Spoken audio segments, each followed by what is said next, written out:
Hello student, स्वागत है आप सभी का अपने YouTube channel bio study point पे।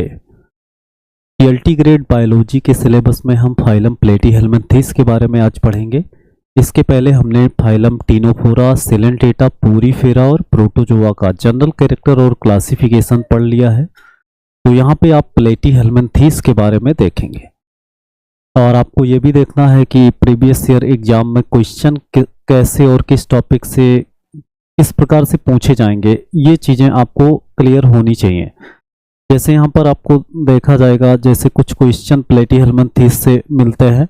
जैसे आपसे पूछा जाए कि सबसे पहले कौन सा ऐसा फाइलम है जिसके एनिमल्स में बाईलेटरल सिमेट्री देखने को मिलती है, या सबसे पहला फाइलम जिसमें आपको क्या देखने को मिलेगा, ट्रिप्लोब्लास्टिक ऑर्गेनिज्म मिलेंगे और organ level of body organisation वाला पहला फाइलम है। तो ये सारे कैरेक्टर आपको याद रखने हैं। चलिए, प्लेटीहेल्मिन्थेस एक ग्रीक भाषा का शब्द है जो प्लेटी और हेल्मिन्थ से बना है। प्लेटी का मतलब होता है फ्लैट और हेल्मिन्थ का मतलब वार्म होता है। इसका मतलब प्लेटीहेल्मिन्थेस के जंतुओं को फ्लैट वार्म कहता है। फ्लैट वार्म मतलब इसको हिंदी में चपटे कृमि के नाम से जानते हैं, चपटे कृमि। और जो प्लेटीहेल्मिन्थेस टर्म है उसको देने वाले साइंटिस्ट का नाम है गिगेनबर्ग। 1859 में इन्होंने प्लेटीहेल्मिन्थेस टर्म दिया था। अब बात करते हैं हम इसके जनरल कैरेक्टर की। तो जनरल कैरेक्टर्स में आप समझेंगे यहाँ पे ट्रिप्लोब्लास्टिक होंगे। ये ट्रिप्लोब्लास्टिक मतलब त्रिस्तरीय, मतलब 3 जर्म लेयर से बॉडी का निर्माण होगा, एक्टो, एंडो और मेजोडर्म। उसके बाद पहला फाइलम आपको याद रखना है जिसके एनिमल्स ट्रिप्लोब्लास्टिक होते हैं, और पहला फाइलम जिसके एनिमल्स बाईलेटरली सिमेट्रिकल होते हैं। ये दूसरा कैरेक्टर भी इंपॉर्टेंट है प्लेटीहेल्मिन्थेस के लिए। आप देखो, बाईलेटरल सिमेट्री का मतलब, जैसे आप प्लेटीहेल्मिन्थेस के एनिमल से लेकर के कार्डेटा तक जाएंगे तो सारे एनिमल्स की बॉडी में कैसी सिमेट्री मिलेगी, बाईलेटरल मिलेगी। तो बाईलेटरल सिमेट्री जो है इसी फाइलम से मिलना स्टार्ट होता है। तो ये बाईलेटरली सिमेट्रिकल होंगे। बाईलेटरल का मतलब आपको बता दें, जैसे ये बॉडी है, इस बॉडी को अगर आप एक लॉन्गिट्यूडनल एक्सिस और सेंटर से होकर के ऐसे कट करें तो 2 बराबर भाग आपको आसानी से मिल जाएंगे। मतलब मात्र एक ही प्लेन है जहां से इसको कट करके 2 बराबर भाग प्राप्त कर सकते हैं। तो ऐसी सिमेट्री को हम बाईलेटरल सिमेट्री कहते हैं। चलिए, उसके बाद ये एसिलोमेट होते हैं। एसिलोमेट का मतलब जिसमें सीलोम नहीं पाया जाता। सीलोम कहाँ से मिलना शुरू होगा, तो आप कहोगे एसके हेल्मिन्थेस, लेकिन एसके हेल्मिन्थेस में स्यूडो सीलोम मिलेगा। ट्रू सीलोम की बात करेंगे तो आपको एनिलिडा से ही मिलना स्टार्ट होगा। तो इस चीज को भी याद रखेंगे। एसिलोमेट ये एनिमल्स हैं, इसमें बॉडी कैविटी नहीं पाई जाएगी, और बॉडी कैविटी में एक फ्लूइड जो कुछ लूजली पैक्ड सेल्स के द्वारा भरा होता है, जिसको हम क्या नाम देते हैं, पैरेन्काइमा कहते हैं। आप क्या देखोगे कि फाइलम प्लेटीहेल्मिन्थेस के जंतुओं में जो बॉडी होती है, बॉडी के अंदर जो कैविटी है उसमें पैरेन्काइमा पाए जाते हैं। तो पैरेन्काइमा भी इंपॉर्टेंट कैरेक्टर है। चलिए, अगला हम क्या देखते हैं, इसमें डार्सोवेंट्रली फ्लैटेंड बॉडी होती है, बिल्कुल लीफ लाइक, पत्ती के जैसा इसकी बॉडी होती है। मोस्टली ये पैरासिटिक होते हैं। अधिकांशतः इस फाइलम के एनिमल्स अदर एनिमल की बॉडी में और ह्यूमन की बॉडी में इंडोपैरासाइट के रूप में पाए जाते हैं। और कुछ जो है फ्री लिविंग भी होते हैं, जैसे प्लेनेरिया या डोगेसिया जिसको कहते हैं, वो फ्री लिविंग फॉर्म है प्लेटीहेल्मिन्थेस का। उसके बाद tissue organ system level of body organisation. Body का ऑर्गेनाइजेशन कैसा है, यहाँ पे ये पहला फाइलम जिसमें बॉडी का ऑर्गेनाइजेशन कैसा है, टिश्यू ऑर्गन सिस्टम है। और बॉडी कैसी होगी, अनसेगमेंटेड, यानी शरीर में खंड नहीं पाए जाएंगे। लेकिन यहाँ पर आप देखोगे टीनिया में जो है बहुत सारे सेगमेंट पाए जाते हैं, लेकिन ये स्यूडो सेगमेंट होते हैं, तो जिसको हम स्टोविला के नाम से भी जानते हैं बॉडी को, और स्टाविलेटेड बॉडी जैसे टीनिया में पाई जाती है। बाकी प्लेनेरिया और फेसियोला में बॉडी अनसेगमेंटेड होती है। उसके बाद सबसे इंपॉर्टेंट ये है कि बॉडी का ऑर्गेनाइजेशन ऑर्गन लेवल तो स्टार्ट हुआ। यहाँ पर आप देखेंगे ऑर्गन सिस्टम में क्या क्या मिल रहा है, इसमें डाइजेस्टिव सिस्टम, एक्सक्रीटरी, नर्वस और रिप्रोडक्टिव सिस्टम, ये सब पाए जाते हैं इस फाइलम के एनिमल्स में। उसके बाद इसका जो बॉडी प्लान है वो क्या है, ब्लाइंड सैक। ब्लाइंड सैक का मतलब आपको समझना चाहिए कि बॉडी के अंदर जो एलिमेंट्री कैनाल है उसमें माउथ तो पाया जाएगा, लेकिन जो एनस होगा वो क्या होगा, अब्सेंट होगा। एनस क्या होगा, अब्सेंट होगा। माउथ प्रेजेंट होगा लेकिन एनस क्या होगा, एनस जो है वो अब्सेंट होगा। तो ऐसे बॉडी प्लान को क्या कहते हैं, ब्लाइंड सैक बॉडी प्लान कहते हैं। उसके बाद देखो excretory organ, most important organ इस फाइलम के एनिमल्स का, जिसको हम क्या कहते हैं, प्रोटोनेफ्रीडिया या सोलेनोसाइट्स, या ये फेमस है किस नाम से, फ्लेम सेल्स के नाम से। फ्लेम सेल्स, या जिसको हम क्या कहते हैं, ज्वाला कोशिका कहते हैं। क्या कहते हैं, ज्वाला कोशिका। तो ज्वाला कोशिका, आपसे क्वेश्चन पूछा जाएगा कि ज्वाला कोशिका किस फाइलम के एनिमल्स में पाया जाता है, तो आप कहोगे प्लेटीहेल्मिन्थेस में। और इसका फंक्शन क्या होता है, क्या काम करता होगा ये, तो इसका दो फंक्शन है। एक है ऑस्मो रेगुलेशन का, ऑस्मो रेगुलेशन का काम करेगा, जैसे प्रोटोजोआ में क्या करता है, कंटेक्टाइल वैक्यूल करता है, ऑस्मो रेगुलेशन का भी काम करेगा। और एक्सक्रीशन यानी बॉडी से वेस्ट को रिमूव करने का भी काम करता है। तो ये दो फंक्शन यहाँ पर हो जाएंगे, ऑस्मो रेगुलेशन और एक्सक्रीशन। यहाँ पर एक डायग्राम देख रहे हैं आप लोग, ये फ्लेम सेल्स है।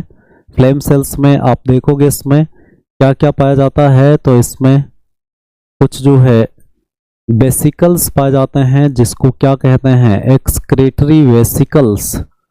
इसमें क्या पाए जाते हैं, एक्सक्रीटरी वेसिकल्स पाए जाते हैं। और यहाँ पे जो सेल है उसमें क्या पाया जाता है, तो इसमें साइटोप्लाज्मिक प्रोसेस पाया जाता है। इसमें क्या पाया जाता है, साइटोप्लाज्मिक प्रोसेस पाया जाता है।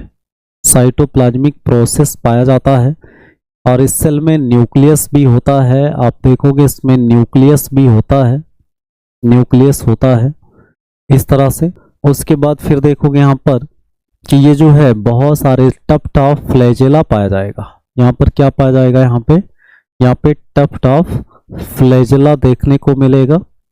Tuft of flagella, tuft of flagella की बात करेंगे यहाँ पे, तो ये जो टफ्ट ऑफ फ्लैजेला है इसमें एक प्रकार का मूवमेंट देखने को मिलता है, जिसको क्या कहते हैं, फ्लिकरिंग मूवमेंट। फ्लिकरिंग मतलब क्या हो जाएगा, ये कुछ ऐसे मूव करते हैं जैसे लगता है कोई चीज टिमटिमा रहा हो, जैसे मोमबत्ती जलाते हैं तो वो टिमटिमाता है, तो ऐसे ही उसका जो लौ निकलता है वो टिमटिमाता हुआ दिखता है। तो कुछ ऐसे ही जब यहाँ के फ्लैजेला मूव करते हैं तो ऐसा ही मूवमेंट पाया जाता है। इसीलिए तो इस सेल को क्या कहते हैं, फ्लेम सेल्स कहता है। इस सेल को इसीलिए क्या कहते हैं, फ्लेम सेल्स कहता है। तो टफ्ट ऑफ फ्लैजेला है जिसमें फ्लिकरिंग मूवमेंट पाया जाता है। तो इस तरह से ये क्या हो जाएगा, फ्लेम सेल्स का स्ट्रक्चर है। हाँ, सारे फ्लैजेला जहां से निकलेंगे उसको बेसल ग्रेन्यूल्स कहा जाएगा। उसको क्या कहा जाएगा, बेसल ग्रेन्यूल्स कहा जाएगा। तो बेसल ग्रेन्यूल्स हो जाएगा यहाँ पे। तो ये किसका स्ट्रक्चर हो जाता है, तो आप कहोगे ये फ्लेम सेल्स का स्ट्रक्चर है, जो प्लेटीहेल्मिन्थेस का एक्सक्रीटरी ऑर्गन है, जो ऑस्मो रेगुलेशन और एक्सक्रीशन दोनों काम करता है। चलिए अगला कैरेक्टर हम पढ़ते हैं। यहाँ पे जो पैरासिटिक फॉर्म्स होंगे, यानी जो परजीवी होंगे इस फाइलम के, वो होस्ट की बॉडी से अटैच रहने के लिए या भोजन को एब्जॉर्ब करने के लिए बॉडी में क्या बियर करेंगे, हुक्स और सकर्स। हुक्स और सकर्स ये पैरासिटिक फॉर्म में पाए जाएंगे। लेकिन यहाँ पर कुछ में आप क्या देखोगे कि जो न्यूट्रिएंट है वो होस्ट की बॉडी से एब्जॉर्ब किया जाता है, किसके द्वारा, जनरल बॉडी सरफेस के द्वारा, जिसमें एलिमेंट्री कैनाल अब्सेंट होता है। जैसे आप देखोगे टीनिया में, टीनिया सोलियम में क्या पाया जाता है, तो आप कहोगे डाइजेस्टिव सिस्टम अब्सेंट होता है। ये अपने बॉडी के सरफेस से भोजन को क्या कर लेते हैं, एब्जॉर्ब कर लेते हैं। और इस तरह के न्यूट्रिशन को क्या कहते हैं, तो आप कहोगे इसको ऑस्मोट्रॉफी कहते हैं। ऐसा क्वेश्चन आया था एलटी ग्रेड में कि टीनिया में किस प्रकार का न्यूट्रिशन पाया जाएगा, तो आप कहोगे ऑस्मोट्रॉफिक न्यूट्रिशन पाया जाएगा, जिसपे ये बॉडी के सरफेस से पचे हुए भोजन को एब्जॉर्ब कर लेते हैं। इनमें डाइजेस्टिव सिस्टम नहीं होता है। सेक्सेज आर नॉट सेपरेट, इसका मतलब क्या है कि मेल और फीमेल अलग अलग नहीं होंगे, दोनों सेक्स ऑर्गन एक ही बॉडी के अंदर पाया जाएगा, यानी आप इसको क्या कह सकते हो, इसको हर्माफ्रोडाइट कह सकते हो। इसको क्या कह सकते हो, हर्माफ्रोडाइट, या इसको बाइसेक्सुअल भी कह सकते हो। चलिए, फर्टिलाइजेशन कैसा होगा, तो वो इंटरनल होगा। इंटरनल मतलब बॉडी के अंदर ही हो जाएगा, तो फर्टिलाइजेशन कैसा हो जाएगा, यहाँ पर इंटरनल हो जाएगा। डेवलपमेंट के दौरान यहाँ पर बहुत सारे लार्वल स्टेज बनेंगे, बहुत सारे लार्वल स्टेज। जैसे आप फेसियोला को देख लो, 5 लार्वा पाए जाएंगे, जिसमें miracidium, sporocyst, redia, cercaria, metacercaria, ये सारे लार्वा 5 लार्वा पाए जा रहे हैं। तो इस तरह से बहुत सारे लार्वल स्टेज डेवलपमेंट के दौरान बनेंगे। और इसमें एक कैरेक्टर और है, इसमें जो क्लीवेज होता है, इसमें जो क्लीवेज होगा वो कैसा होता है, तो क्लीवेज स्पाइरल होता है। क्लीवेज कैसा होगा, स्पाइरल क्लीवेज पाया जाएगा, ये भी इंपॉर्टेंट है। तो स्पाइरल क्लीवेज यहाँ पर मिल रहा है। और उसके बाद देखो, some members like planaria, planaria जो होता है उसमें हाई रीजनरेशन कैपेसिटी पाई जाती है। यहाँ पे आप क्या देख रहे हो कि मतलब रीजनरेशन पावर, रीजनरेशन पावर की अगर हम बात करें तो जो रीजनरेशन की प्रक्रिया है उसमें 2 स्टेप होता है। एक होता है जिसको क्या कहते हैं, इपीमार्फोसिस, क्या कहते हैं, इपीमार्फोसिस कहते हैं, जिसमें ऑर्गेनिज्म अपने लॉस्ट पार्ट को, यानी अपने कोई भी बॉडी का पार्ट अगर कट गया और वो गायब हो गया तो उसको वो दोबारा बना सकते हैं, जिस प्रोसेस को हम इपीमार्फोसिस कहते हैं। उसके बाद जो ओरिजिनल पार्ट है वो न्यू बनने वाले पार्ट में कैसे अरेंज होगा, कैसे फिट होगा, उस प्रोसेस को क्या नाम देते हैं, तो उसको कहते हैं क्या, मार्फोलेक्सिस। मार्फोलेक्सिस है, मार्फोलेक्सिस बोलते हैं इसको। तो इपीमार्फोसिस और मार्फोलेक्सिस दोनों प्रक्रियाओं के द्वारा रीजनरेशन की प्रक्रिया होती है, किसमें, आप कहोगे प्लेनेरिया में। अब हम बात करते हैं क्लासिफिकेशन। क्लासिफिकेशन से क्या क्वेश्चन आता है, तो आपसे पूछ लिया जाएगा कि जो क्लासिफिकेशन किया गया है प्लेटीहेल्मिन्थेस का, उसका बेसिस क्या है, उसका आधार क्या है। तो सबसे पहले हम आधार को समझेंगे। तो किस आधार पर क्लासिफाई किया गया है, यहाँ पर आप देखो, मोड ऑफ लाइफ, मतलब वो पैरासिटिक है या फ्री लिविंग है, यानी लाइफ का मोड क्या है, उसके आधार पर क्लासिफिकेशन हुआ है। प्रेजेंस और अब्सेंस ऑफ डाइजेस्टिव ट्रैक्ट, यानी किसमें डाइजेस्टिव ट्रैक्ट प्रेजेंट है। जैसे आप देखो, टर्बिलेरियंस की बात करोगे तो उसमें डाइजेस्टिव ट्रैक्ट पाया जाएगा। उसके बाद आपको ट्रेमेटोडा में भी मिलेगा, लेकिन सिस्टोडा में अब्सेंट होता है। ये सब बहुत इंपॉर्टेंट है, तीनों क्लास से क्वेश्चन आ सकते हैं। तो डाइजेस्टिव ट्रैक्ट प्रेजेंट और अब्सेंट के आधार पर, सीलिया ऑन द बॉडी, बॉडी पर सीलिया के प्रेजेंट होने के आधार पर भी इसको क्लासिफाई किया गया है। अब इसमें आप देखोगे कितने क्लास बनाए गए हैं, 3 क्लासेस। पहला क्लास क्या है, इसमें टर्बिलेरिया है, दूसरा क्या है, ट्रिमेटोडा, और तीसरा है सिस्टोडा। अब देखो, तीनों में आपको समझना, टर्बिलेरिया का एग्जाम्पल आपको क्या मिल जाएगा, प्लेनेरिया। प्लेनेरिया, या इसको क्या नाम देते हैं, इसको डुगेसिया भी कहते हैं। इसको क्या कहते हैं, डुगेसिया, प्लेनेरिया या डुगेसिया। अब आप देखोगे इसमें ये फ्री लिविंग होते हैं, मोस्टली क्या होते हैं, इस क्लास के मेंबर्स फ्री लिविंग होते हैं, और ये सब पानी में पाए जाते हैं और समुद्र में मोस्टली पाए जाते हैं। और इनके बॉडी वाल पर क्या पाया जाता है, सीलिया पाया जाता है। और इसमें सक्कर्स अब्सेंट होते हैं। आप देखो, जो फ्री लिविंग है उनको सक्कर्स की जरूरत नहीं होती है।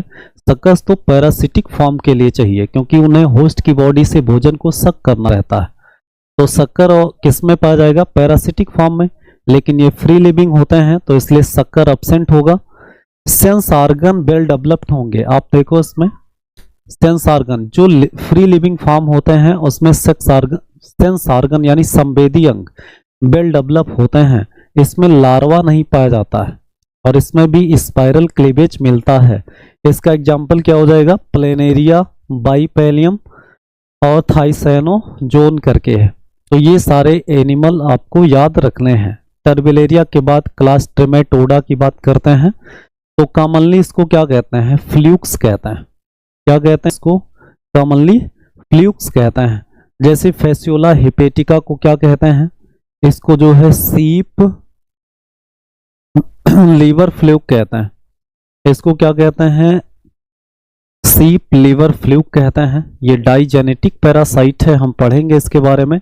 सिस्टोसोमा की अगर बात करें तो इसको क्या कहते हैं, इसको ब्लड फ्लूक कहते हैं। इसको क्या कहेंगे, ब्लड फ्लूक कहते हैं। इसका कैरेक्टर देखेंगे आप लोग, ये एक्टो या इंडो पैरासाइट्स होगा, यानी होस्ट की बॉडी में या होस्ट की बॉडी के ऊपर पाया जाएगा। बॉडी विदाउट सीलिया होगा, यहाँ पर हुक और सक्कर्स पाए जाएंगे क्योंकि ये पैरासाइट होते हैं। हैव वन ORR 2 होस्ट, या बहुत सारे होस्ट भी हो सकते हैं, जैसे फेसियोला में 2 होस्ट हो गया, एक सीप हो गया, एक स्नेल हो गया। ऐसे सिस्टोसोमा में आप ह्यूमन एक हो जाएगा और एक अदर कैटल्स या अदर एनिमल्स या डॉग या कोई भी हो सकता है अदर एनिमल्स, तो सिस्टोसोमा हो जाएगा। यहाँ पर आप देखो ये फेसियोला का डायग्राम बनाया गया है। फेसियोला के डायग्राम में आप देखो ये माउथ है, माउथ के चारों तरफ ओरल सक्कर पाया जा रहा है और ओरल सक्कर से ये ओरल कैनाल नीचे आएगा और फिर यहाँ पर एक पोर पाया जाता है जिसको गोनोपोर कहते हैं, और फिर यहाँ पर ये पोस्टीरियर सक्कर या जिसको एसिटाबुलम कहते हैं। कभी कभी क्वेश्चन आता है कि पोस्टीरियर सक्कर को किस नाम से जानते हैं, तो एसिटाबुलम के नाम से जानते हैं। और यहाँ पर नीचे क्या होता है, एक्सक्रीटरी पोर होता है। तो ये फेसियोला हिपेटिका है, तो इसको आप देखेंगे जो क्लास ट्रेमेटोडा से बिलोंग करेगा। चलिए अगला क्या है, यहाँ पर ये टीनिया सोलियम आप देख पा रहे हैं। ये कौन सा एनिमल है, टीनिया सोलियम। टीनिया सोलियम को क्या कहते हैं, तो इसको क्या कहते हैं, तो इसको कहते हैं क्या, पार्क। टीनिया सोलियम अगर है तो उसको पार्क टेपवर्म कहते हैं, पार्क टेपवर्म कहते हैं। कौन सा, टीनिया की कौन सी स्पीसीज है, टीनिया सोलियम है, टीनिया सोलियम। और अगर बात करें टीनिया सेजिनेटा की, ये भी क्वेश्चन आता है, टीनिया सेजिनेटा अगर है तो इसको क्या कहते हैं, तो इसको बीफ टेपवर्म कहता है, बीफ टेपवर्म कहते हैं। इसी में इकाइनोकोकस है जिसको स्मॉलेस्ट टेपवर्म कहते हैं। तो बहुत सारे क्वेश्चन इससे बनते हैं। यहाँ पर देखो टीनिया की बॉडी में ऊपर स्कोलेक्स पाया जाएगा, फिर नेक पाया जाएगा और नेक से ही सारे बॉडी सेगमेंट बनते हैं, तो इसको एरिया ऑफ प्रोलिफरेशन कहते हैं। नेक वाले रीजन से सेगमेंट बनते जाते हैं और यहाँ पीछे ये मैच्योर होकर ग्रेविड प्रोग्लाटिड्स में कन्वर्ट होते जाते हैं। आपको बता दें ग्रेविड प्रोग्लाटिड्स जो है 3, 4 या 5 के ग्रुप में बॉडी के पीछे से टूट टूट करके अलग होता है, जिसको किस नाम से जानते हैं, यहाँ पर अपोलिसिस कहता है। अपोलिसिस पढ़ेंगे जब आप टीनिया सोलियम के बारे में पढ़ेंगे तब। तो यहाँ पे स्कोलेक्स जिसमें आपको सक्कर और यहाँ पे क्या मिलते हैं, तो यहाँ पर आपको हुक्स पाए जाएंगे, ये हुक्स पाए जाते हैं, ये सक्कर्स पाए जाते हैं, ये सक्कर्स पाए जाते हैं। इस क्लास का है ये, तो ये सिस्टोडा का है। इसकी बॉडी में डाइजेस्टिव सिस्टम नहीं होता है, इसकी बॉडी में जो पूरा सेगमेंट होता है, सेगमेंट वाला पूरा जो बॉडी पार्ट्स है उसको स्ट्रोविला कहते हैं। क्या कहते हैं, स्ट्रोविला। तो स्ट्रोविला कहते हैं जिसमें 3 मतलब टोटल 3 प्रकार के प्रोग्लाटिड्स पाए जाते हैं। बॉडी सेगमेंट को प्रोग्लाटिड्स भी कहते हैं। तो टीनिया सोलियम को डिटेल में पढ़ेंगे तो वहां पर आपको मिलेगा ये। चलिए क्लास सिस्टोडा का कैरेक्टर पढ़ लेते हैं। कॉमनली इसे किस नाम से जानते हैं, टेपवर्म कहते हैं। और ये इंडो पैरासाइट्स होता है और ये विदाउट सीलिया। आप देखो ना तो ट्रेमेटोडा के मेंबर्स में सीलिया पाया जाएगा और ना तो सिस्टोडा में, और इसमें सेंस ऑर्गन भी एब्सेंट होंगे। जो परजीवी होते हैं उसमें सेंस ऑर्गन एब्सेंट होता है। उसके बाद फिर देखो बॉडी क्या रहता है, स्टाबुलेटेड, मतलब यहाँ पे स्यूडो मेटामेरिज्म पाया जाएगा, यानी बॉडी में क्या पाए जाते हैं, कुछ सेगमेंट पाए जाते हैं जो फॉल्स सेगमेंट होते हैं। डाइजेस्टिव ट्रैक्ट इसमें क्या होता है, एब्सेंट होता है। आगे के दोनों क्लासेस में डाइजेस्टिव ट्रैक्ट क्या होता है, प्रेजेंट होता है। इसमें ऑस्मोट्रॉफिक न्यूट्रिशन पाया जाता है, जैसा कि आप लोगों ने पहले ही देख लिया है। अब इसमें 2 एग्जाम्पल है, टीनिया और इकाइनोकोकस। तो टीनिया और इकाइनोकोकस ये सिस्टोडा का एग्जाम्पल है। तो ये हमने जो है प्लेटीहेल्मिन्थेस का जनरल कैरेक्टर और क्लासिफिकेशन पढ़ा। उसके बाद हम अगला फाइलम सिलेबस के अनुसार ही हम पढ़ते हैं। अभी तो इस फाइलम के अंतर्गत आपको एनिमल्स भी पढ़ने हैं, जैसे इसमें टीनिया है, फेसियोला है, सिस्टोसोमा है, प्लेनेरिया है, इन सब के बारे में भी आपको थोड़ा थोड़ा पढ़ना है सिलेबस के अनुसार। तो अगले वीडियो में हम अगला फाइलम जिसका नाम क्या हो जाएगा, एसके हेलमिंथेस का जनरल कैरेक्टर और क्लासिफिकेशन पढ़ेंगे।